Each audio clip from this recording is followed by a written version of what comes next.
Percentage wise, how much more time do you think it takes you to build a custom home versus build a spec home? What's that percentage look like, that trade-off? It's probably 2 or 3 times as much time. 2 to 3x time investment to build a custom of my home. time, I would say. Out of Dustin's time, it's probably, maybe double of what, because there's a lot more like information that comes out. He doesn't get to make the decisions on the fly. Same thing.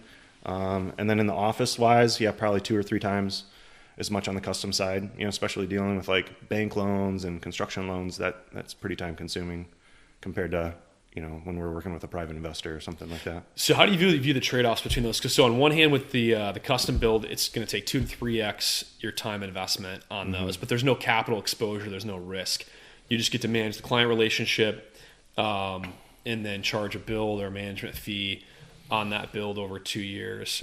With the spec building, which is the other half of the business, you've got private investors, people that you're accountable to, that then are going to take a percentage of the profit or margin on the deal, but it's 1/3 of your time investment, a little more risk variable. So how do you view both those sides of the business? Yeah, that's a good question.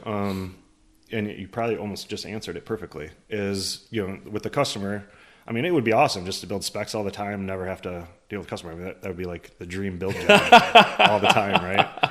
But you have to make sure that the business is sustainable. And knowing that there's ups and downs with the real estate market, having customers there just takes all the risk out of it. Plus, it also helps you build a better reputation around that town if you do a good job, I would assume. So having customers out there, like where you can say, I've created a relationship with this person for 2 years, and they, love their house. They tell their neighbors. We get better reputation for that. So there's that part of it too. But I think the majority of it's, well, one, you can't just raise, $20 million.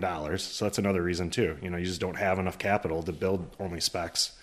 And then if you, are too spec heavy when the downturn comes, then it's going to be a real problem to dig yourself out of that hole, because you're so leveraged. But those are the 2 things I would imagine, is just kind of, you want to build that good reputation. You want to have some solid money coming in, and then the specs, we get to have a little bit of fun and build what we want. That's kind of cool.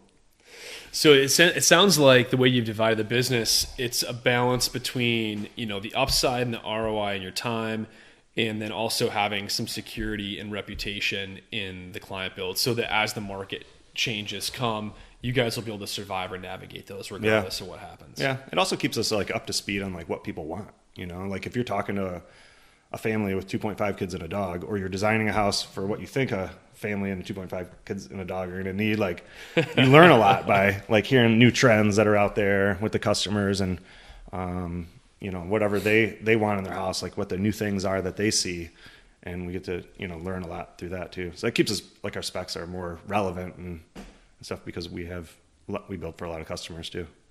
So the your construction experience, your management has enabled you guys to be very effective at all the custom client builds, and your value systems, I think, which we'll get into in a little bit, because I think that your value systems have helped you build an excellent reputation in the community. People respect you, even at the city. Everyone in the city loves you guys and how you handle your job sites.